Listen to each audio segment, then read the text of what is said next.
క్రీస్తు, నీ కొరకు క్రీస్తు. కొంతమంది ఏమంటారంటే అండి, ఈ కీర్తన 119 రాసినటువంటి వ్యక్తి బహుశా దావీదు దేవుణ్ణి ఆరాధించేదానికి బదులుగా దేవుని యొక్క వాక్యాన్ని సబ్స్టిట్యూట్ చేసి ప్రత్యామ్నాయంగా చేసి దేవుడు వాక్యాన్ని దేవుడుగా చేసాడు, ఆరాధిస్తున్నాడు, దేవుణ్ణి పక్కన పెట్టాడు అనేటటువంటి ఒక విమర్శ ఒకటి ఉంది. తమాష ఏంటంటే అండి, దేవుణ్ణి దేవుడి యొక్క వాక్యాన్ని వేరు చేయడం సాధ్యమేనా అండి? సాధ్యమయ్యేటటువంటి కాదు. దావీదు దేవుని యొక్క వాక్యాన్ని ఆయన అంతగా ఆశిస్తూ ఉన్నాడంటే దేవుడి నుంచి దేవుడి యొక్క వాక్యాన్ని మనము వేరు చేయలేం. దావీదు 119లో దేవుని యొక్క వాక్యం కోసం ఆశపడ్డము, తృష్ణకొని ఉండడము అనేటటువంటిది వాస్తవానికి దేన్ని తెలియజేసేటటువంటిది అంటే, ఆ వాక్యాన్ని ఇచ్చినటువంటి వ్యక్తి అంటే దేవుని కోసం ఆయన తృష్ణ, అది యెహోవా దేవుని కోసం ఆయనకి కలిగి ఉన్నటువంటి దాహం, అది ఆయన బయలుపరుస్తూ ఉన్నాడు. దేవుణ్ణి నేను ప్రేమిస్తున్నాను అని చెప్పుకుంటూ దావీదు దేవుని యొక్క వాక్యాన్ని పక్కకి నెట్టివేసి దాన్ని నిర్లక్ష్యం చేసేటటువంటి వేషధారి కాదు. ఎందుకంటే దేవుణ్ణి నేను ప్రేమిస్తున్నాను, యెహోవా దేవుణ్ణి నేను ప్రేమిస్తున్నాను, యేసు ప్రభుని నేను ప్రేమిస్తున్నాను అని చెప్పుకుంటూ ఆయన ఇచ్చినటువంటి వాక్యాన్ని నిర్లక్ష్యం చేసి దాన్ని ఆచరించకపోవడం, దాన్ని పాటించకపోవడం అనేటటువంటిది దేన్ని స్పష్టంగా చూపిస్తుందంటే పక్కా వేషధారాన్ని చూపిస్తుంది. దేవుణ్ణి ప్రేమిస్తున్నా కానీ దేవుడు ఇచ్చినటువంటి వాక్యాన్ని మాత్రం నేను ఆచరించను, దాన్ని నేను లక్ష్యం చేయను, అది నాకు పెద్ద లెక్కలోనిది కాదు, నా ప్రవర్తన అంతటిలో అది నన్ను శాసించదు.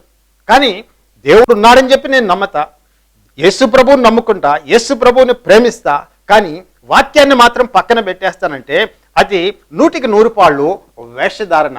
అటువంటిది దావీదు చేయడంలే.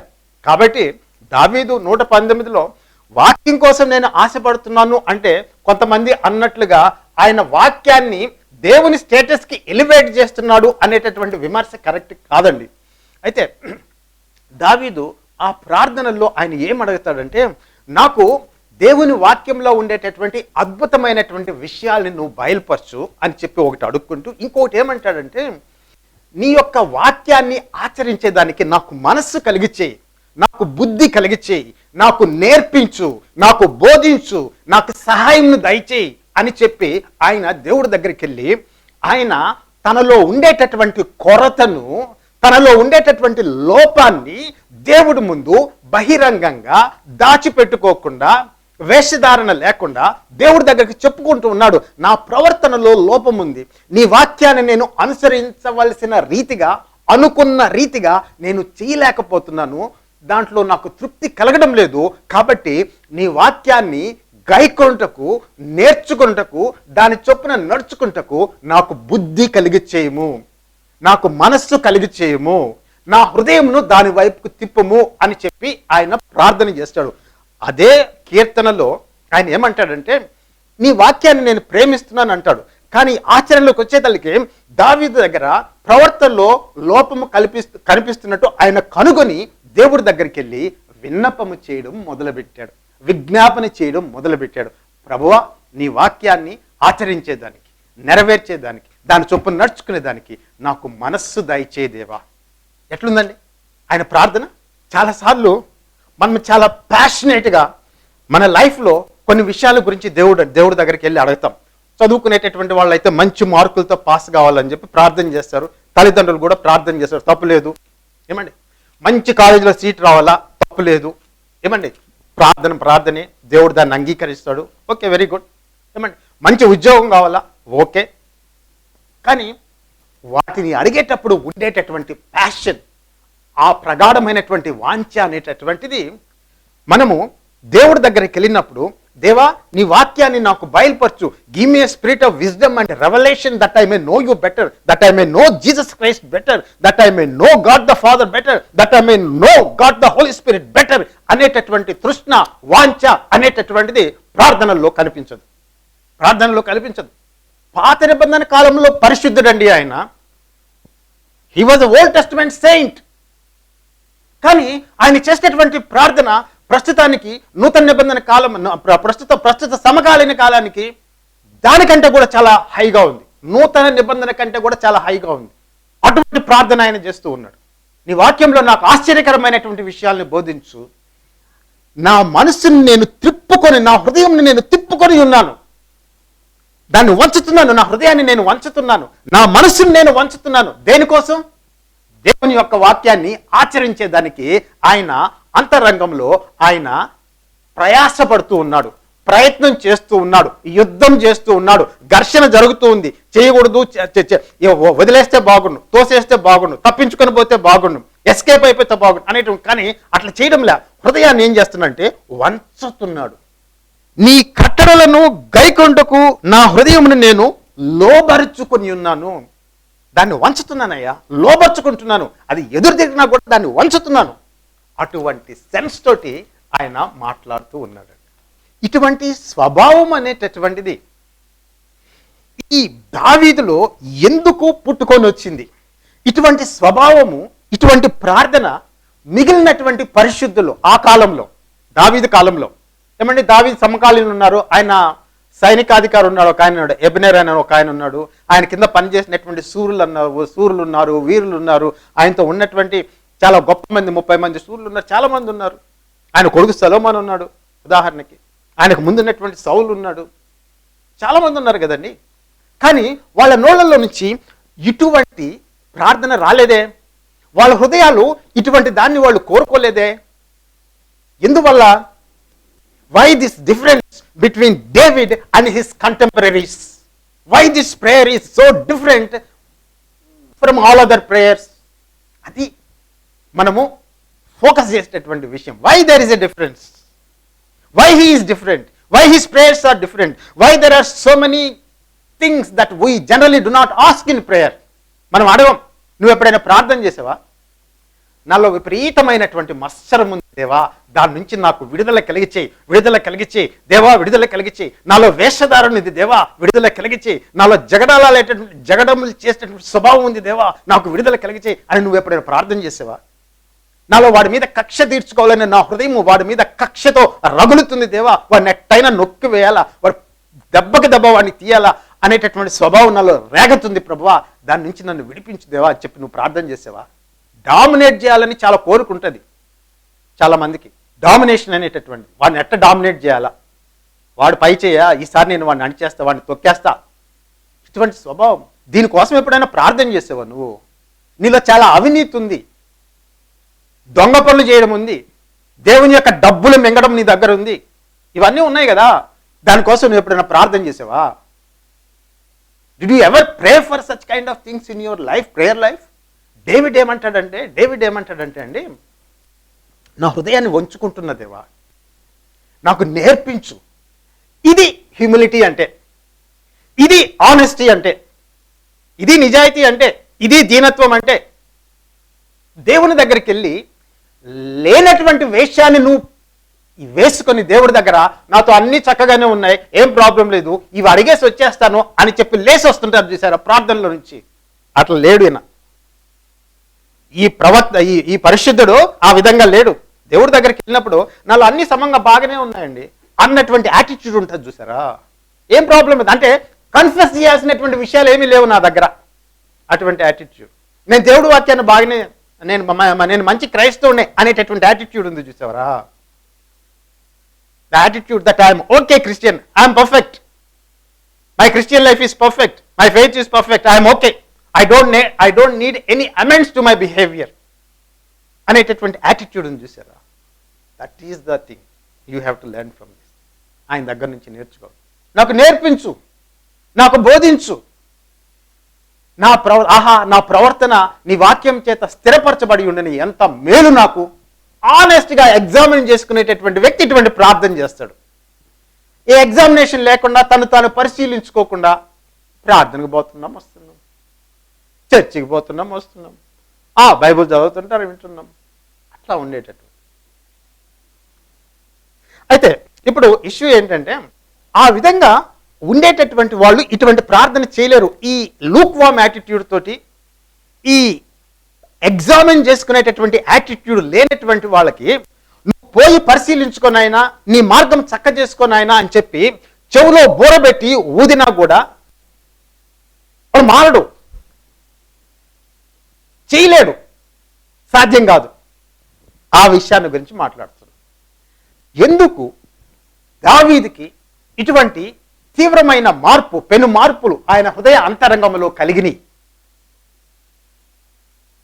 Why he was different from all other people, his contemporaries అనేటటువంటి రీజన్ ఏమిటి అంటే అండి, రీజన్ మనం చెప్పుకున్నటువంటి రీజను, మనం స్టార్ట్ చేసినటువంటి ఎక్కడ స్టార్ట్ చేసామంటే, సమూయేలు ఆ నూనెను, ఆ కొమ్ములో ఉండేటటువంటి నూనెను ఆయన తల మీద పోసి, that is a symbolic gesture. Okay, పోసినప్పుడు పరిశుద్ధాత్మ శక్తి ఆయన మీదకి దిగొచ్చింది.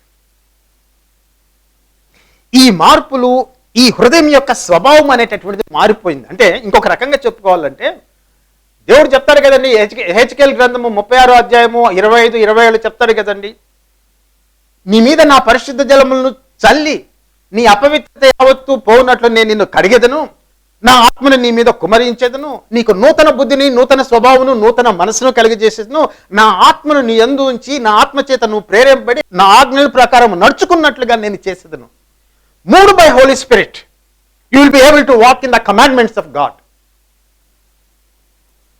మూవ్డ్ బై హోలీ స్పిరిట్ అంటే హోలీ స్పిరిట్ నిన్ను ఇన్స్పైర్ చేస్తే, ఆయననే శక్తినిస్తే, ఆయన నీలో హృదయంలో వాంఛ కలిగజేస్తే, you walk in the precepts of God. ఆయన ఆజ్ఞల ప్రకారం, ఆయన చట్టాల ప్రకారం నడుచుకునేదానికి ఒక కృప కలుగుతుంది. ఆ చేంజ్ రావాలి. దావీదులో ఉండేటటువంటి, ఎందుకు ఆయన ఈ విధంగా ఈ కీర్తనలో ఇట్లా రాశాడు అంటే, కారణం ఏమిటి అంటే అండి, ఆయన పరిశుద్ధాత్మ చేత నింపబడినటువంటి వ్యక్తి. అయితే ఆ కాలంలో పరిశుద్ధాత్మ అనేటటువంటి అభిషేకము అనేటటువంటిది ప్రత్యేకంగా దేవుడు ఏర్పాటు చేసుకున్నటువంటి బిడ్డల మీదకి మాత్రమే ఆయన ఆ కుమ్మరించేటటువంటి వాడు. For the office of prophet, for the office of priest, or maybe for the office of king, for some other purpose God used to anoint people with his Holy Spirit for that particular function. కానీ కరెక్ట్గా ఆ విధంగా చెప్పుకుంటే బైబిల్లో ఉండేటటువంటి విషయాలు Tally కావు. ఉదాహరణకి దానియేలు ఉన్నాడండి. దానియేలు బబులోన్లోకి వెళ్ళి దేవుని యొక్క వాక్యాన్ని నేను ఆచరించాలి అనేటటువంటి పట్టుదల కలిగినటువంటి వ్యక్తి. పరిశుద్ధాత్మ చేత నింపబడ్డాడో లేదో మనకైతే తెలియదు, కానీ there was the strong desire. దేవుడు దాన్ని బ్లెస్ చేసాడు. ఏమండి, సో వాళ్ళందరి మీద కూడా ఉండదు. సో ఈ పరిశుద్ధాత్మ అనేటటువంటి దేవుని యొక్క ఆత్మ, క్రీస్తు ప్రభు యొక్క ఆత్మ ఒక వ్యక్తిలోనికి వచ్చి నివాసము చేస్తేనే ఇటువంటి ప్రార్థన నువ్వు చేయగలవు, ఇటువంటి విన్నపాలు నువ్వు చేయగలవు. అందుకనే దేవుడు అపోస్తల కార్యము 1వ అధ్యాయంలో యేసు ప్రభు ఆయన పరమునకు చేర్చుకొనబడక ముందు శిష్యులతో ఆయన ముచ్చటిస్తూ, అపోస్తలతో ముచ్చటిస్తూ ఆయన ఒక అన్నటువంటి మాట, పరిశుద్ధాత్మను మీరు పొందుకొందరు, పరిశుద్ధాత్మను పొందుకున్నప్పుడు మీరు శక్తి నొందెదరు. యెరూషలేము, యూదయ, సమరయ, భూదిగంతముల వరకు నా యొక్క సాక్షులయ్యుందురు. పరిశుద్ధాత్మ శక్తిని ఇచ్చేటటువంటి యెహోవా దేవుని యొక్క ఆత్మ. అపోస్తలుడైనటువంటి పేతురు 2వ అధ్యాయంలో ఆయన రాస్తే ఏమంటారంటే, యేసు ప్రభునందు విశ్వాసం ఉంచుడి, పరిశుద్ధాత్మ యొక్క వరమును పొందుకుందరు 2వ అధ్యాయంలో రాస్తాడండి. అపోస్తలుడైనటువంటి పౌలు ఎఫెసీయుల దగ్గరికి వెళ్ళి అక్కడ కొంతమంది శిష్యులు, మీరు పరిశుద్ధాత్మను పొందుకున్నారా అని చెప్పి ఒక ప్రశ్న వేస్తాడు. ఈ హోలీ స్పిరిట్ కలిగి ఉండడము అనేటటువంటిది ప్రతి క్రైస్తవునికి ఉండవలసినటువంటి ఒక ప్రత్యేకమైనటువంటి లక్షణం. ఈ పరిశుద్ధాత్మను కలిగి ఉండడము అనేటటువంటిది వారిని, ఆ వ్యక్తిని మిగిలినటువంటి వారి కంటే భిన్నమైనటువంటి వ్యక్తిగా చేస్తాడు. You will be different. ఎప్పుడు? నువ్వు పరిశుద్ధాత్మని పొందుకున్నప్పుడు. ఇది ఆప్షన్ కాదు, ఇది చాయిస్ కాదు. ఏదో బ్యాప్టిస్ట్ డినామినేషన్ ప్రకారం, మెథడిస్ట్ డినామినేషన్ ప్రకారం, ఏదైనా ప్రెస్బిటేరియన్ డినామినేషన్ ప్రకారం to choose whether to have the Holy Spirit or not. That choice is not there, that option is not there. It is compulsory you should be filled with the Holy Spirit if you call yourself a Christian. ఎందుకు? To live that life of Jesus Christ, to reproduce it, you need the strength, power, guidance, comfort of the Holy Spirit. దావీదుకి దేవుడు ఒక ప్రత్యేకమైనటువంటి కార్యం నిమిత్తము ఆ పరిశుద్ధాత్మని ఆయన మీద కుమ్మరించాడు. ఆ పరిశుద్ధాత్మని కుమ్మరించిన తర్వాత ఆయన జీవితంలో పెను మార్పులు సంభవించాయండి. అందులో నేను మాట్లాడేటటువంటి విషయం ఏంటంటే, అంతరంగంలో దేవునితో రిలేషన్షిప్ విషయంలో యుద్ధాల గురించి నేను మాట్లాడడంలే, ఆయన మందిరం కోసం ఆయన చేసినటువంటి క్రియల గురించి మాట్లాడడంలే, అవన్నీ కూడా పరిశుద్ధాత్మ ప్రేరణతో వచ్చినటువంటి కాదని కాదు. నేను ఫోకస్ చేసినటువంటిది కేవలం దీన్ని మాత్రమే. How come he had such a kind of passion, very strong passion, a strong desire to follow the word of God, to obey the word of God and to know great things in the word of God. ఈ Dzire అనేటటువంటిది, ఈ strong desire అనేటువంటిది ఎట్లా వచ్చింది అనేటటువంటి ప్రశ్న మనం వేసి దానికి సమాధానంగా మనం ఎక్కడికి వెళ్ళామంటే, సమూయేలు రాసినటువంటి మొదటి గ్రంథము 16వ అధ్యాయము 12వ వచనంలోకి వెళ్ళాం. యెహోవా దేవుని యొక్క ఆత్మ ఆయన మీదకి బహుబలంగా రావడం. అప్పటి నుంచి అంతరంగంలో మార్పులు, అంతరంగంలో మార్పులు, ప్రవర్తనలో మార్పులు, మాటల్లో మార్పులు, యాటిట్యూడ్లో మార్పులు, పర్సెప్షన్లో మార్పులు, ఎవ్రీథింగ్.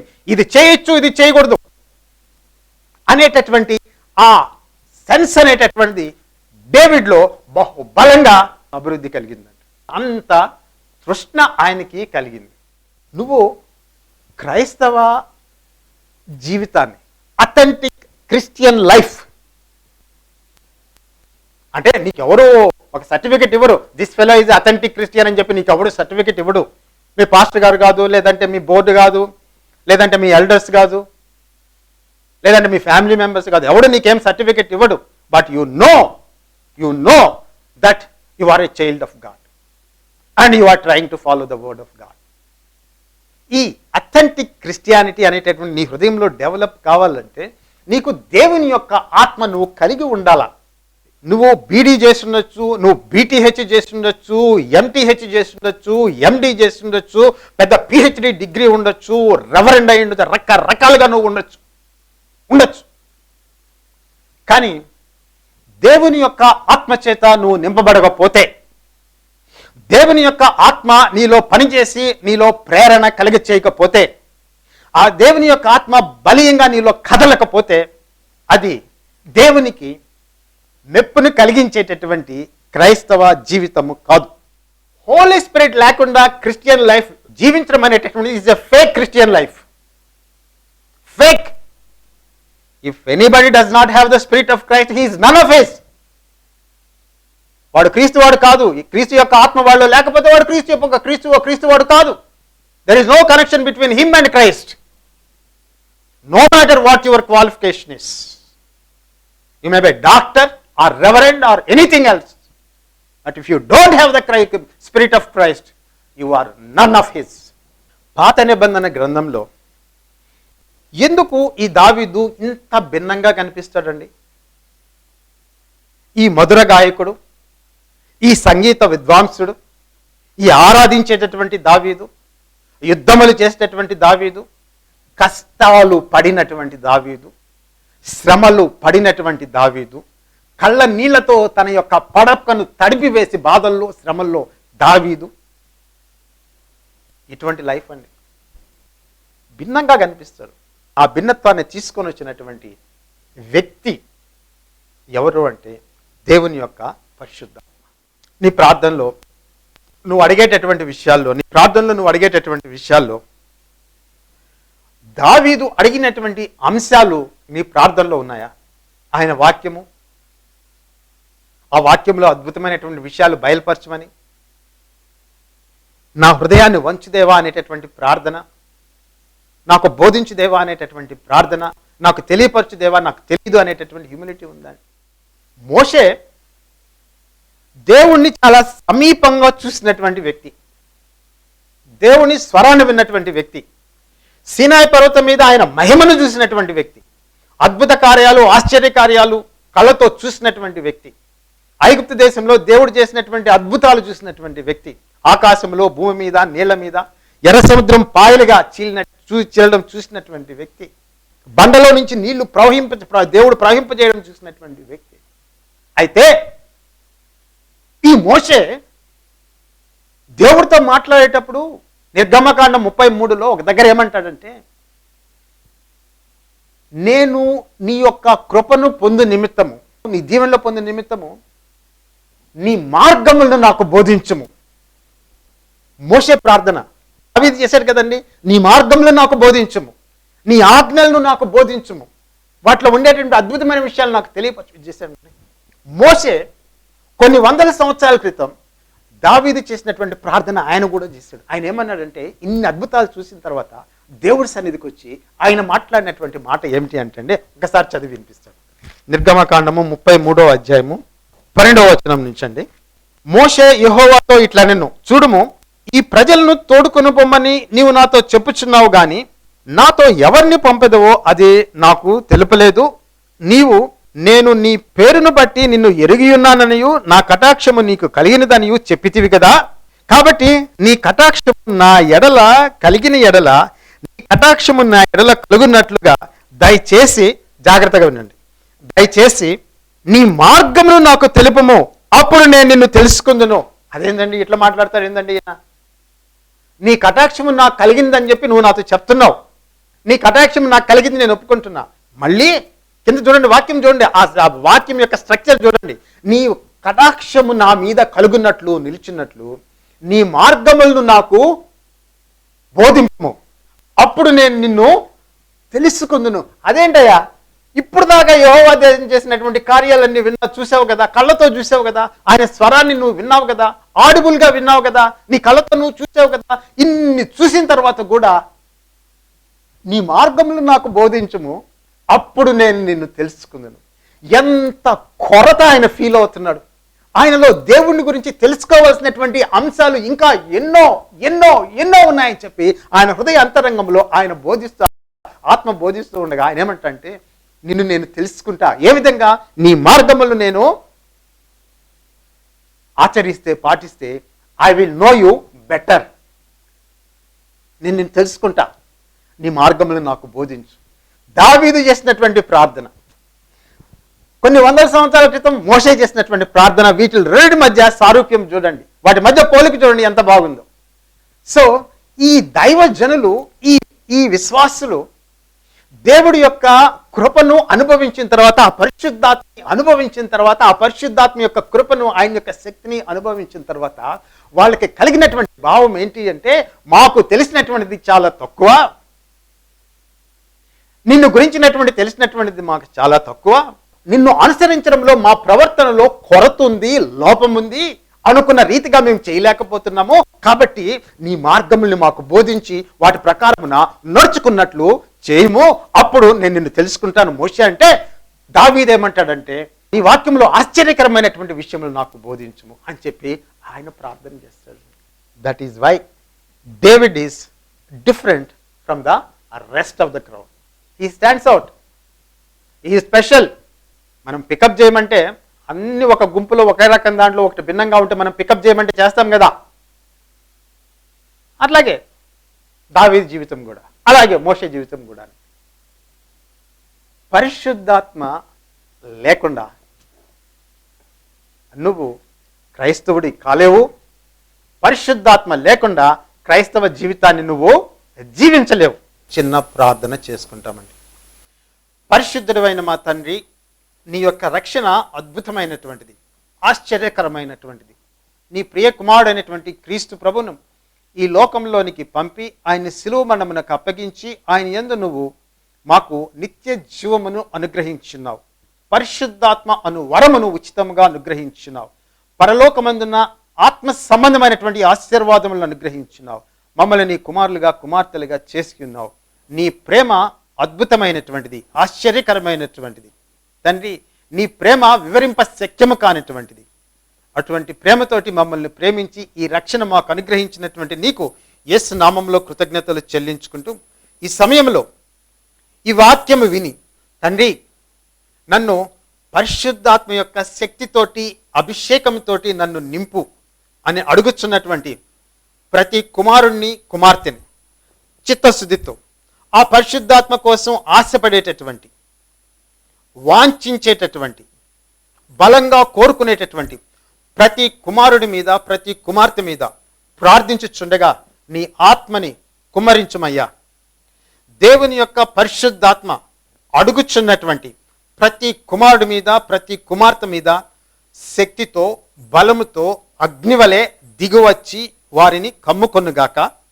యేసు నామములో దేవుని యొక్క పరిశుద్ధాత్మ యొక్క శక్తి, యేసు ప్రభు, దేవుని కుమారుడైనటువంటి క్రీస్తు ప్రభు యొక్క ఆత్మ నీ సన్నిధిలో ఇప్పుడు అడుగుచున్నటువంటి ప్రతి కుమారుడి మీద, ప్రతి కుమార్తె మీద, ప్రతి బిడ్డ మీద ప్రభువా నీ ఆత్మ తండ్రి శక్తితో, బలముతో వారి మీద పడునుగాక. తండ్రి నింపు. అడుగుచున్నటువంటి ప్రతి కుమారుణ్ణి, ప్రతి కుమార్తెని పరిశుద్ధాత్మతో నింపు దేవా. ఎందుకనగా లూకా సువార్త 11వ అధ్యాయము 5:23లో నువ్వు మాట్లాడినప్పుడు యేసయ్య పరిశుద్ధాత్మని అడుగు వారికి మరెంతో నిశ్చయముగా ఆయన అనుగ్రహించును అని చెప్పి నువ్వు సెలవిచ్చావు.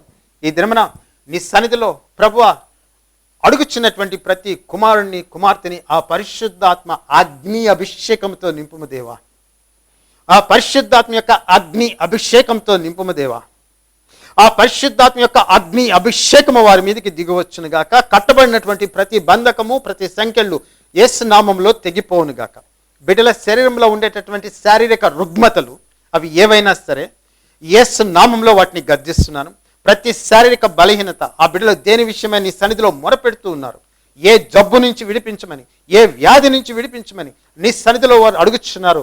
ఈ సమయంలో ప్రభా ఆ రోగం నుంచి, ఆ వ్యాధి నుంచి, ఆ జబ్బు నుంచి ఆ బిడ్డల్ని విడిపించి విడుదల కలిగి చేసి క్రీస్తు ప్రభు నామమునకు ఘనత మహిమ కలుగునట్లు, ఆయన ద్వారా నీ నామమునకు ఘనత మహిమ కలుగునట్లు దీన్ని చెయ్యమని యేసు నామంలో నిన్ను అడుగుచూ ఉన్నాము.